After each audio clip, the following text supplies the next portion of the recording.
দেশের রাজনীতিতে বাঁক বদলের দিন আজ। ১৯৮১ সালের এই দিনে দেশে ফিরে এসেছিলেন বাবা, মা, ভাই, স্বজন হারানো শেখ হাসিনা। এরপরে শুধুই হাতের মুঠোয় জীবন নিয়ে গণতান্ত্রিক লড়াই, সংগ্রাম আর পিতার স্বপ্নের সোনার বাংলা গড়ার যাত্রা। সেই শেখ হাসিনা শোকাতুর কন্যা থেকে হয়েছেন বিশ্বের শক্তিধর নেতা। শেখ হাসিনার সংগ্রামী জীবনের কিছুটা জানাচ্ছেন সৌমিত্র মজুমদার। জীবনের ঝুঁকি নিতেই হয়। মৃত্যুকে ভয় করলে জীবন মহত্ব থেকে বঞ্চিত হয়। ৪৪ বছর আগে দেশের মাটিতে পা রেখেই শেখ হাসিনা তার জীবন ঝুঁকির কথা বলেছেন। নগদে ৫০০ টাকা বা তার বেশি পেমেন্টে পেতে পারেন ঢাকায় জমিসহ ২০ কোটি টাকার পুরস্কার। লাখো নেতাকর্মীর সামনে যেন বাবার স্বপ্নের সোনার বাংলা গড়তে বাবা, মা, ভাইদের মতো মৃত্যুকে আলিঙ্গন করতে ফিরে আসলেন এক রক্ত ভেজা বাংলাদেশে।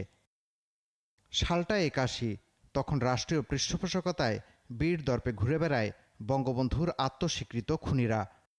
আওয়ামী লীগেও তখন দ্বিধা বিভক্তি চরমে। এমন বৈরী পরিস্থিতির মধ্যে শেখ হাসিনার দেশে ফেরার মধ্য দিয়ে সেদিন অচলায়তন কেঁপে উঠেছিল স্বৈরশাসক জিয়াউর রহমানের। এরপর থেকে গণতন্ত্র ফেরাতে তার লড়াই সংগ্রামের শুরু। যে দিনগুলোতে শেখ হাসিনার সাথে ছায়ার মতো ছিলেন নজিব আহমেদ। সাথে থেকে দেখেছেন বঙ্গবন্ধু কন্যার অদম্য স্পৃহা, হেঁটেছেন গ্রামের মাঠঘাট আলপথে। যেহেতু সারা বাংলাদেশটা উনি ঘুরছেন, একবার না অন্তত কয়েকবার, হ্যাঁ, সে কারণে উনি চোখ বুঝলে বলতে পারেন এই জায়গাটা ব্রিজ দরকার, এই জায়গায় রাস্তা দরকার, এই জায়গাটা খাল ছিল। এটা কিন্তু ওনার মাথার মধ্যে উনি তখন থেকেই ওনার একটা নোট বই ছিল, উনি নোট বইতে করে রাখতেন।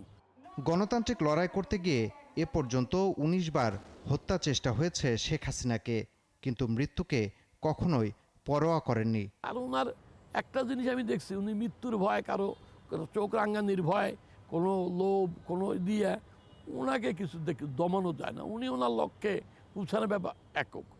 শেখ হাসিনাকে দমাতে না পেরে তার ছেলে সজীব ওয়াজেদ জয়, মেয়ে সাইমা ওয়াজেদ পুতুলকেও হয়রানি করেছে তৎকালীন শাসক গোষ্ঠী।